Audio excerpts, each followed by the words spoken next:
கண்டாரா காட்டு ஆழங்களில் மழை இடைவிடாத ஒரே மாதிரியான நிலைத்தன்மையுடன் பெய்து நிலத்தை எப்போதும் நனைந்தபடியே வைத்திருக்கிறது. இங்குள்ள காற்று ஒரு குறிப்பிட்ட தாளத்தை சுமந்து செல்கிறது. அது மனித குரல்களின் ஒலியைப் போலவே ஒலித்து மரங்களின் குடைச்சாயலில் நுழையும் யாருக்கும் எச்சரிக்கை அளிக்கிறது. அத்துமீறி நுழைவோர் அடிக்கடி தங்கள் உள் திசை உணர்வை முழுவதுமாக இழந்து விடுகிறார்கள் என்று தெரிவிக்கின்றனர். அவர்கள் மணி நேரங்களாக முற்றிலும் நேரான கோட்டில் நடந்து கொண்டிருக்கிறோம் என்று உணர்ந்தபோதும் இறுதியில் தாங்கள் தொடங்கிய இடத்திலேயே நின்றிருக்கிறோம் என்பதை கண்டுபிடிக்கிறார்கள்.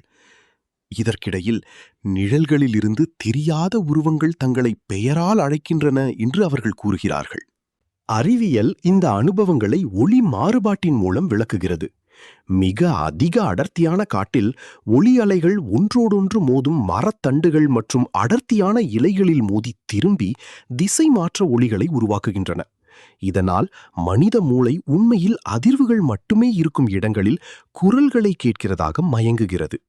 உள்ளூர் மக்கள் இந்த நிகழ்வை வேறொரு பார்வையில் பார்க்கிறார்கள். அவர்கள் காட்டை ஒரு சுயநினைவுள்ள மூச்சுவிடும் உயிரினமாக கருதுகிறார்கள். மனிதர்களின் நடத்தையை கவனித்து அதன் இருப்பை புறக்கணிப்பவர்களுக்கு உடனடி உடல் தண்டனையை வழங்கும் காவலனாக. இந்த சுழலும் பாதைகள் மற்றும் மாயமான எச்சரிக்கைகள் ஒரு பண்டைய ஆன்மீக உடன்படிக்கையின் திட்டமிட்ட அமலாக்கத்தை குறிக்கின்றன. அது நூற்றாண்டுகளுக்கு முன் மனிதகுலம் கையெழுத்திட்ட ஒரு உண்மையான ஒப்பந்தமாகும். பின்னர் அதை புறக்கணிக்க தேர்ந்தெடுத்தது. இந்த ஏற்பாட்டின் தோற்றம் ஆழ்ந்த உள்ளார்ந்த அமைதியின்மையால் பாதிக்கப்பட்ட ஒரு சக்தி வாய்ந்த மன்னனைச் சுற்றி அமைகிறது. அவர் தனது அரண்மனையும் செல்வத்தையும் விட்டு தனது நிலை வழங்க முடியாத மன அமைதியை தேடி வரைபடமிடப்படாத காட்டுக்குள் நுழைந்தார். காட்டின் ஆழத்தில் அந்த மன்னன் காட்டின் காவலனை சந்தித்தார். தொடர்ந்து மாறிக்கொண்டிருக்கும் தெளிவில்லாத ஒரு இருப்பு, மரங்களின் கொடைச்சாயலில் உள்ள அனைத்து உயிர்கள் மீதும் முழுமையான அதிகாரம் கொண்ட ஒன்று. அந்த இருப்பு அனுமதி என்று உள்ளூரில் அழைக்கப்படும் ஒரு குறிப்பிட்ட பரிமாற்றத்தை முன்மொழிந்தது. மன்னன் ஆழமான அமைதியையும் நிலத்தின் மீது அதிகாரப்பூர்வ ஆட்சியையும் பெறுவார். மனித நாகரிகத்துக்கும் காட்டு இயற்கைக்கும் இடையே முழுமையான சமநிலையை உருவாக்குவார். இந்த அனுமதிக்கு ஒரு முழுமையான பேச்சுவார்த்தைக்கு இடமில்லாத நிபந்தனை இருந்தது. அவரது சந்ததியினர் இந்த நிலத்தை பயன்படுத்தலாம், ஆனால் அவர்கள் ஒருபோதும் முழுமையான உரிமையை கோரக்கூடாது அல்லது காட்டை ஆளும் அந்த இருப்பை மறக்கக்கூடாது. பல தலைமுறைகளாக இந்த உடன்படிக்கை ஒரு நடைமுறை நிர்வாக ஆவணமாக செயல்பட்டு மனித உயிர்வாழ்வுக்கும் இயற்கையின் அடக்க முடியாத சக்திக்கும் இடையே ஒரு நுண்ணிய ஒற்றுமையை பேணியது. இறுதியில் பின்னர் வந்த தலைமுறைகள் தங்கள் அகந்தையை, அசல் வாக்குறுதியை மீற அனுமதித்தன. அவர்கள் காட்டை மதிக்க வேண்டிய சுயாட்சி நிலமாக அல்லாமல் வசதிக்காக சுரண்ட வேண்டிய வளமாக கருதத் தொடங்கினர். இதனால் அந்த பண்டைய உடன்படிக்கையின் நிபந்தனைகள் முறியடிக்கப்பட்டன. இந்த மீறலுக்கு பதிலாக காட்டின் நடத்தை மாறியது. முன்பு அமைதியான தஞ்சமாக இருந்தது மனித நுழைவுகளை தீவிரமாக தடுக்கக்கூடிய பகைமையான எதிர்வினை செய்கிற சூழலாக மாறியது. இப்போது காட்டின் அருகே உயிர் வாழ்வது எழுதப்படாத கடுமையான விதிமுறைகளின் மீது சார்ந்துள்ளது.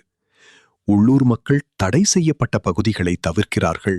மர எல்லைகளுக்கு அருகில் கடுமையான நேர கட்டுப்பாடுகளை பின்பற்றுகிறார்கள் மற்றும் சில கேள்விகளை எழுப்புவதையே தவிர்க்கிறார்கள், அந்த இருப்பின் எதிர்வினையை தூண்டாமல் இருக்க. ஒரு உள்ளூர் வேட்டைக்காரன் மறைந்து போகும் ஒரு விலங்கினை துரத்தும்போது இந்த எல்லைகளை சோதித்தான். துரத்தல் திடீரென முடிந்தது. அவர் ஒரு வெளிப்புற தளத்திற்குள் பாய்ந்தபோது முழு அமைதியில் அவரை காத்திருந்த உயரமான, அடையாளம் தெரியாத நிழலைக் கண்டார். அந்த இருப்பு அவரை நேராக நோக்கிக் கொண்டிருந்தது. வேட்டைக்காரன் அசைய முடியாமல் நின்றான். சில வினாடிகள் மணி நேரங்களாக உணர்ந்த பின் அந்த உருவம் மறைந்தது. ஆனால் வேட்டைக்காரனின் உள்ளத்தில் ஏற்பட்ட பயம் மிக ஆழமாக இருந்ததால் அவர் மீண்டும் ஒருபோதும் அந்த காட்டுக்குள் செல்லவில்லை. இந்த உளவியல் பயம் ஒரு செயல்பாட்டு நோக்கத்தை கொண்டது. அது ஒரு தீவிர பாதுகாப்பு முறையாக செயல்பட்டு ஆரம்ப எல்லைகளை அமல்படுத்தி மனித அத்துமீறல்களை தடுக்கிறது. இந்த தொடர்ச்சியான மோதலை நிர்வகிக்க சமூகமானது ஒரு சிக்கலான சடங்கு நடனத்தை நடத்துகிறது. அது ஒரு நேரடி நடுவர் நீதிமன்றமாக செயல்படுகிறது. இது காவலனின் குறைகளை தீர்க்கவும் முரண்பாடுகளை சமரசப்படுத்தவும் மேற்கொள்ளப்படும் தூதரக முயற்சியாகும். இந்த விழாவின் போது மனித நடனக் கலைஞர் உடல் மற்றும் மனமாற்றத்தை கடந்து காட்டின் காவலனுக்கான பாத்திரமாக மாறுகிறார். அந்த மனிதனின் இயல்பான தன்மை மறைந்து மனிதர் அல்லாத கோபம் அதை மாற்றுகிறது. தனது சொந்த குரல் அல்லாத குரலில் அந்த ஆவி பிடித்த பாத்திரம் கடுமையான கட்டுப்படுத்தும் தீர்ப்புகளை வழங்குகிறது. சமூகமானது தங்கள் மிகவும் கடினமான பிரச்சனைகளை இந்த உருவத்திடம் கொண்டு வந்து அதன் தீர்வுகளை காட்டின் இறுதி வார்த்தையாக ஏற்றுக்கொள்கிறது. இந்த சடங்கு மனித குலத்துக்கும் காட்டிற்கும் இடையில் மீதமுள்ள கடைசி இணைப்பாக நிற்கிறது. முறியடைந்த உடன்படிக்கையை சமாதானப்படுத்தவும் சமூகத்தின் முழுமையான அழிவை தடுக்கவும் மேற்கொள்ளப்படும் தொடர்ச்சியான முயற்சியாக. இன்று காந்தாரா காடு இரட்டை நிஜநிலைமையில் உள்ளது. அதன் விதிகளை ஏற்றுக்கொள்ளும் மக்களுக்கு அது பாதுகாப்பான தஞ்சமாக உள்ளது. அகந்தையுடன் அணுகுபவர்களுக்கு அது உயிருக்கு ஆபத்தான அபாயமாக உள்ளது.